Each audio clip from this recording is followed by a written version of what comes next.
बाद में हम देखते हैं कि हमें क्लोवर किंगडम का सीन दिखाया जाता है, जहाँ की अलग अलग चीजों को देखकर आस्था बहुत एक्साइटेड हो रहा होता है। तब यूनो कहता है ये जगह हमारे विलेज से बहुत ज्यादा डिफरेंट है। तब आस्था कहता है तो ये विजर्ड किंग का कैसल है। तब यूनो कहता है शायद किंग भी वहाँ रहते हैं। तब आस्था कहता है तो इसका मतलब एक दिन ये कैसल मेरा होगा। तब यूनो कहता है तुम्हारे कहने का मतलब ये मेरा होगा। और आस्था कहता है तुम चिंता मत करो, मैं तुम्हें वहाँ रहने के लिए जगह दे दूंगा। और तब वो दोनों कैसल की तरफ जाने लगते हैं। तब यहाँ चर्च में नैश कहता है आस्था के बिना ये जगह कितनी शांत लग रही है। तब सिस्टर लिली कहती है वो लोग अब तक रॉयल कैपिटल पहुँच चुके होंगे और मुझे उम्मीद है कि उनका एग्जाम अच्छा जाएगा। तब नैश कहता है मैं भी यही उम्मीद करता हूँ। तब आस्था कहता है आखिरकार ये एग्जाम हो कहाँ रहा है। तब यूनो कहता है शायद ये यही हो रहा है, पर आखिरकार तुम खा क्या रहे हो। तब आस्था कहता है ये ग्रिल्ड पर्पल स्नेक्स है, तो क्या ये तुम भी खाना चाहते हो। पर यूनो मना कर देता है और वो दोनों मैजिक नाइट एग्जाम के एंट्रेंस वाली जगह पर पहुंच जाते हैं। और वहाँ सभी लोग सभी पार्टिसिपेंट्स को चीयर कर रहे होते हैं। और वहाँ सभी पार्टिसिपेंट्स की ग्रीन वॉल को देखकर नंबर दिए जा रहे होते हैं। और यूनो की ग्रीन वॉल को देखकर सभी लोग चौंक जाते हैं। और तब वो दोनों अंदर चले जाते हैं। पर यहाँ बहुत सारी बर्ड्स घूम रही होती हैं। तब एक पर्सन बताता है ये फेमस एंटी बर्ड्स है। जितनी ज्यादा कम तुम्हारे पास मैजिकल पावर्स होंगी उतनी ज्यादा बर्ड्स तुम्हारे पास आएंगी। और तब वो देखते हैं यूनो के आसपास एक बर्ड भी नहीं होती। और तब आस्था कहता है हम में से कोई एक विजर्ड किंग बनेगा, तो यही वो जगह है जहाँ से हमारी कहानी शुरू होगी। और हम देखते हैं आस्था के आसपास बहुत सारी एंटी बर्ड्स होती हैं, जिसे देखकर लोग हंसने लगते हैं। और तब आस्था एक आदमी से टकराता है। तब आस्था सोचता है आखिरकार ये कौन है। इसकी आंखों को देखकर तो ऐसा लग रहा है जैसे कि ये एक किलर है और इसके पास कितनी ज्यादा ताकत है। आखिरकार ये मेरी एज का कैसे हो सकता है। पर रुको, हमें किसी बुक को उसके कवर से नहीं जज करना चाहिए। और कहता है एक्चुअल में तुम अपनी उम्र से काफी बड़े लगते हो। लगता है तुम्हारी जिंदगी बहुत मुश्किलों के साथ कटी है। और तब वो आदमी आस्था के सिर को पकड़कर कहता है लगता है तुम्हें मरने का बहुत शौक है। और तब वहाँ उसके साथी उसे ढूंढते ढूंढते आ जाते हैं। तब एक लड़की कहती है ये तो बहुत फेमस स्पिनरल रोल केस है, जिसके पास बहुत ज्यादा रेयर स्पेशल मैजिक है। तब एक पर्सन कहता है ये तो बस अपनी जॉब को छोड़कर फ्लर्टी करता रहता है। और ये दूसरा है गॉर्डन एग्रिपा और इसके पास हैक्स मैजिक है। और तब फिनरल कहता है बस करिए, एक मैजिक नाइट स्कॉट कैप्टन एक एग्जाम के कैंडिडेट को नहीं मार सकता। तब एक पर्सन कहता है स्कॉट कैप्टन, इसका मतलब ये है द लॉर्ड ऑफ डिस्ट्रक्शन यामीशु के हीरो। तब एक लड़की कहती है क्या ये वही यामी है जो कि ब्लैक बोर्ड्स का कैप्टन है। इस स्क्वाड ने तो हर जगह बस नुकसान ही किया है। तब कुछ लोग कहते हैं मैं तो कभी इस स्क्वाड में नहीं जाना चाहूँगा। तब आस्था सोचता है मैं तो गलत आदमी से भिड़ गया और अपने सिर को छुड़ाने लगता है। तब हम देखते हैं एग्जाम होने के लिए फायरवर्क्स होने लगती हैं। तब यामी कहता है लगता है तुम्हें सेकंड चांस मिल गया है, तो इसमें कुछ करके दिखाना, नहीं तो तुम्हें मैं वापिस आकर मार डालूंगा। जिसे सुनकर आस्था हैरान हो जाता है। और तब वो लोग वहाँ से चले जाते हैं। और तब वहाँ एक पर्सन आस्था से उसका हाल पूछता है और अपना नाम सैकी ब्रोंजाजा बताता है। तब आस्था भी उसे हेलो कहता है और अपना नाम बताता है। और तब हम देखते हैं सभी स्क्वाड कैप्टन्स वहाँ आ जाते हैं। तब यूनो कहता है आखिरकार ये लोग कौन है। तब आस्था कहता है ये असली मैजिक नाइट स्क्वाड कैप्टन्स हैं। और तब हमें सभी स्क्वाड कैप्टन्स के बारे में बताया जा रहा होता है। और तब वहाँ सबसे बेस्ट स्क्वाड का कैप्टन आता है, जिसका नाम विलियम वेंजेंस होता है। तब हमें बताया जाता है कि सभी 9 स्क्वाड कैप्टन्स की पावर 100 मेजिस के बराबर है और इन्हीं में से किसी एक को नया विजर्ड किंग बनाया जाएगा। तब आस्था विजर्ड किंग को ढूंढ रहा होता है। तब सैके कहता है विजर्ड किंग इतने छोटे इवेंट में नहीं आएंगे। सभी कैप्टन्स को एक साथ देखना किसी मिरेकल से कम नहीं है। तब कैप्टन विलियम कहते हैं सभी लोग ध्यान से सुने, इस एग्जाम के सारे टेस्ट मैं लूंगा।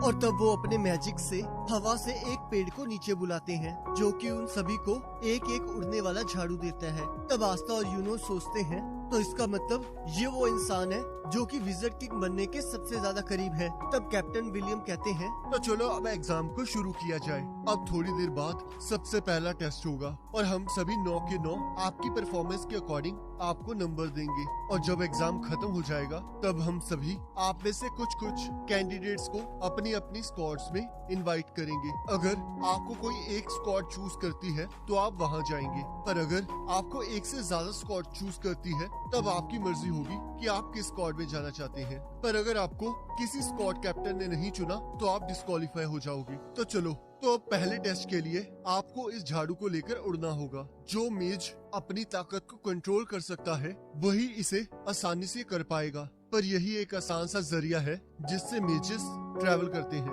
और अगर आप इतना ही नहीं कर पाए तो आपको यहाँ नहीं होना चाहिए। तो चलिए अब शुरू करते हैं। पर तब हम देखते हैं बहुत सारे कैंडिडेट्स हवा में उड़ पा रहे होते हैं और यूनो बिना किसी परेशानी के हवा में उड़ पा रहा होता है, और यहाँ आस्था कुछ नहीं कर पा रहा होता और सभी स्क्वाड कैप्टन्स इसे नोटिस कर रहे होते हैं। तब क्रिम्सन, लायन कैप्टन, फ्यूगोलियन, वर्मिलियन सोचते हैं अगर इसके पास कोई टैलेंट भी ना हो पर फिर भी इसे कम से कम फ्लोट तो करना चाहिए। तब सैकी कहता है आखिरकार तुम कर क्या रहे हो? तुम्हें बस अपनी बॉडी को रिलैक्स करना होगा, उसके बाद तुम इसे आसानी से कर पाओगे। पर हम देखते हैं आस्था फिर भी कुछ नहीं कर पा रहा होता, और यहाँ हम देखते हैं सिल्वर ईगल की स्क्वाड कैप्टन नोजर सिल्वा एक लड़की से मिलने जाते हैं और कहते हैं मैंने तुम्हें पहले भी कहा है, रॉयल्टी को ये एग्जाम देने की कोई जरूरत नहीं होती, और ये पहले से ही डिसाइड हो चुका है कि तुम कहाँ जाओगी। तो ऐसी बेकार सी हरकतें करना बंद करो। तब वो लड़की कहती है मैं समझ गई ब्रदर नोजेल। तब कैप्टन नोजल कहते हैं वैसे भी तुम्हारी एग्जिस्टेंस से कोई फर्क नहीं पड़ता, और वहाँ से चले जाते हैं। और हम देखते हैं आस्था किसी भी एग्जाम में कुछ नहीं कर पा रहा होता, पर वो फिर भी हार नहीं मानता। तब कैप्टन विलियम कहते हैं तो अब हम इस एग्जाम का आखिरी राउंड शुरू करेंगे जिसमें आपको एक दूसरे के साथ लड़ना होगा। तब कैप्टन वर्मिलियन कहते हैं तुम सभी तैयार हो जाओ, तुम्हें अपना एक पार्टनर चुनकर अपने ग्रिमवॉर की मदद से लड़ाई करनी होगी। एक नाइट की तौर पर हमें लड़ना आना चाहिए, तो हम वही देखना चाहते हैं। तब कैप्टन विलियम कहते हैं जब तक एक हार नहीं मान जाता या फिर लड़ ना पाए तब तक ये एग्जाम चलता रहेगा, और जो लोग जख्मी होंगे उनके लिए हीलिंग मेजेस यहीं पर हैं, तो फिर इसलिए पूरी शिद्दत से लड़ना। तब आस्था सोचता है क्या ये लास्ट टास्क है? मैंने अभी तक कुछ नहीं किया है, अब मुझे शो ऑफ करने के लिए किसी स्ट्रॉन्ग पर्सन के साथ लड़ना होगा। तब सैके आस्था से लड़ाई करने के लिए मान जाता है। तब उनकी लड़ाई शुरू होने वाली होती है। तब आस्था कहता है तो चलो हम अपनी पूरी जान लगा दें ताकि हम अपना गोल अचीव कर सके। तब सैके उसके पास आकर कहता है इतना हार्ड ट्राई करना बंद करो, तुम तो बस एक बेकार से चूहे हो जो कि गलत जगह आ गया है। मुझे तो तुम्हें शुक्रिया कहना चाहिए कि तुम यहाँ तक आए, और अब तुम मेरी मैजिक नाइट्स में एंटर करने में हेल्प करोगे, और तुम्हारे साथ बहुत अच्छा समय बीता। तो चलो फिर तुम्हें जल्दी से हराएं ताकि तुम आराम से अब घटिया से विलेज वापस जा सको। तब एक पर्सन सोचता है इसने तो एक वीक अपोनेंट को चूज करके बहुत अच्छा काम किया है। और तब उनकी लड़ाई शुरू हो जाती है। तब सैके कहता है तो चलो अब स्टार्ट करें आस्था। और अपने आसपास एक शील्ड बना लेता है और सोचता है तो आपको ये कैसा लगा कैप्टन्स? ये टेक्निक किसी और के मैजिक से बचाती भी है और मैजिक बुलेट्स को फायर भी करती है। ये उसके बेकार से अटैक्स को बड़े आराम से टैकल कर लेगी, और जब वो पूरी तरह से थक जाएगा तब मैं इसकी मदद से उस पर हमला करूंगा। और कहता है चलो आस्था, अब बताओ तुम क्या कर सकते हो? तब सभी लोग आस्था को देखकर कह रहे होते हैं काश मैं इस लड़की के साथ लड़ पाता, इसकी तो ग्रिमवॉर भी बहुत बेकार है। तुम्हें लगता है ये कोई मैजिक भी यूज कर सकता है? और मुझे नहीं लगता ये किसी स्क्वाड में सिलेक्ट भी होगा। तब आस्था कहता है लो मैं आ गया। और हम देखते हैं वो अपनी फुल स्पीड से आकर सैके के ऊपर अपनी तलवार से हमला कर देता है, जिससे उसका मैजिक टूट जाता है, जिसे देखकर सब लोग हैरान हो जाते हैं। तब आस्था कहता है मैं तुम्हारी तरह अच्छा समय बिताने के लिए मैजिक नाइट ज्वाइन नहीं कर रहा हूँ। मेरे पास उससे भी बड़ा गोल है। मैं एक दिन विज़र्ड किंग बनना चाहता हूँ। तब यहाँ यूनो सोचता है ये नहीं हराएगा तुम्हें आस्था, मैं हराऊंगा। तब कुछ लोग कहते हैं क्या ये सच में ये सब कुछ कर सकता है?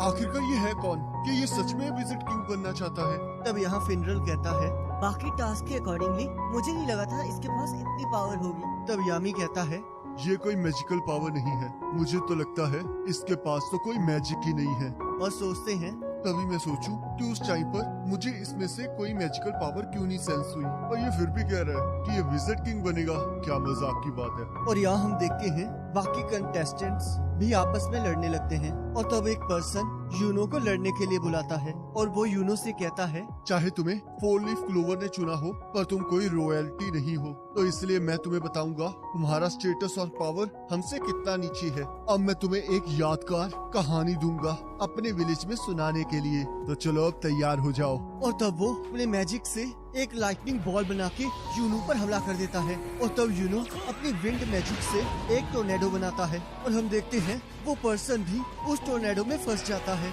और हम देखते हैं यूनो जीत जाता है। और तब शाम को कैप्टन विलियम कहते हैं, अब ये एग्जाम खत्म हो चुका है, जब आपका नंबर आए प्लीज आगे आ जाना। तब ब्लू रोज कैप्टन शार्लेट कहती है, अगर कोई मैजिक नाइट कैप्टन आपकी बारी में हाथ उठाता है तब आप उसकी स्क्वाड में जा सकते हैं और आप मना भी कर सकते हैं। और अगर एक से ज्यादा कैप्टन हाथ उठाएं तो ये आपकी मर्जी होगी कि आपको कहां जाना है। और तब कैप्टन वर्मिलियन कहते हैं, और अगर कोई भी कैप्टन हाथ ना उठाए तो आपको यहाँ से जाना होगा। तब हम देखते हैं सभी लोगों को एक एक करके बुलाया जा रहा होता है, जिसमें से कुछ सिलेक्ट होते हैं और बाकी बाहर जा रहे होते हैं। और तब हम देखते हैं यूनो को वहाँ बुलाया जाता है और हम देखते हैं उसकी बारी में सारे कैप्टन्स हाथ उठा लेते हैं, जिसे देखकर सब लोग चौंक जाते हैं। तब आस्था सोचता है, ये तो कमाल हो गया, ये सभी लोग इसे अपनी टीम में लेना चाहते हैं, तो आखिरकार ये है मेरा राइवल। तब यूनो सोचता है, मुझे उस स्क्वाड को चुनना चाहिए जिससे मैं बहुत जल्द विज़र्ड किंग बन सकूं। और तब वो कैप्टन विलियम की स्क्वाड गोल्डन डॉन को चुनता है। और तब हम देखते हैं आस्था का नंबर आ जाता है और हम देखते हैं आस्था की बारी में कोई भी हाथ नहीं उठा रहा होता, जिसे देखकर आस्था शॉक हो जाता है और सभी लोग उसे वहाँ से जाने के लिए कह रहे होते हैं। तब कैप्टन यामी कहते हैं, इसमें कोई हैरान होने की बात नहीं है, इससे कोई फर्क नहीं पड़ता कि तुम लड़ाई में कितने अच्छे हो, पर कोई भी किसी ऐसे को अपनी टीम में नहीं लेगा जिसकी पावर के बारे में किसी को कुछ ना पता हो, क्योंकि आखिर में सभी कैप्टन्स मैजिकल पावर्स ही ढूंढ रहे हैं। और तब कैप्टन यामी सभी को अपनी पावर दिखाने लगते हैं और आस्था के पास पहुंच जाते हैं। उनकी पावर को देखकर सभी लोग शॉक हो जाते हैं। तब आस्था सोचता है, ये प्रेशर बहुत ज्यादा है, तो एक स्क्वाड कैप्टन की मैजिकल पावर ये होती है। तब कैप्टन यामी कहते हैं, अगर तुम्हारे पास कोई मैजिकल पावर नहीं है तो तुम किसी को नहीं चाहिए, और यही रियलिटी है। और जैसे कि तुमने पहले कहा कि तुम एक विज़र्ड किंग बनना चाहते हो, तो तुम्हें ये पता होना चाहिए कि तुम्हें हम सारे 9 कैप्टन से ज्यादा अच्छा होना चाहिए। और अब मेरे सामने खड़े होकर क्या तुम ये कह सकते हो कि तुम विज़र्ड किंग बनोगे, चाहे तुम्हारे पास कोई मैजिकल पावर नहीं है? क्या तुम फिर भी यही सोचते हो? तब आस्था कहता है, ठीक है, चाहे मुझे आज मैजिक नाइट ज्वाइन करने का मौका ना मिले, पर इससे कोई फर्क नहीं पड़ता कि कोई क्या कहता है। मुझे चाहे ये जितनी मर्जी बार करना पड़े, मैं तब तक हार नहीं मानूंगा जब तक मैं विज़र्ड किंग नहीं बन जाता। तब कैप्टन यामी जोर जोर से हंसने लगते हैं और कहते हैं, ओ लड़के, तुम मुझे पसंद आए तो चलो मेरी स्क्वाड को ज्वाइन कर लो। जिसे सुनकर वो और बाकी सभी लोग हैरान हो जाते हैं। तब कैप्टन यामी कहते हैं, क्या तुमने सुना नहीं? मैं तुम्हें ब्लैक बुल्स में आने का मौका दे रहा हूँ, और वैसे भी तुम्हारे पास मना करने का कोई ऑप्शन भी नहीं है, और ये कोई आसान बात नहीं होगी। हम तुम्हारा वो हाल करेंगे कि तुम अपने आप को पहचान भी नहीं पाओगे, तो तैयार रहना। और जब हम ये सब कुछ कर लेंगे और तब तुम जाकर विज़र्ड किंग बन जाना। और तब आस्था को अपनी जर्नी याद आने लगती है और वो खुश हो जाता है। और यहाँ हम देखते हैं जो पार्टिसिपेंट सिलेक्ट नहीं होते उनको वापस भेज दिया जाता है। और तब आस्था यूनो से कहता है, अब तुम गोल्डन डॉन में हो और मैं ब्लैक बुल्स में, तो अब से हमारी रियल बैटल शुरू होती है। और हम देखते हैं तभी आस्था का पेट खराब हो जाता है और वो वॉशरूम की तरफ भागने लगता है। तब उसे देखकर सैके सोचता है, क्या तुम्हें सच में लगता है कि तुम इतने लोगों के सामने मेरी बेइज्जती करके आसानी से बच सकते हो? क्योंकि तुम्हारी वजह से मुझे लोअर रैंक मैजिक स्क्वाड मिली है, जिसका नाम ग्रीन प्रेइंग मैंटिस है। और तब सैके अपनी मैजिक से एक पॉइजन लिजर्ड बुलाता है और उसे आस्था के पास भेजने लगता है। पर तभी हम देखते हैं यूनो अपने विंड मैजिक से उस लिजर्ड को पकड़ लेता है और कहता है, आखिरकार तुम कर क्या रहे हो? तब सैके कहता है, मैं तो बस मजाक कर रहा था, मैं तो बस ये जानना चाहता था कि हम दोनों में से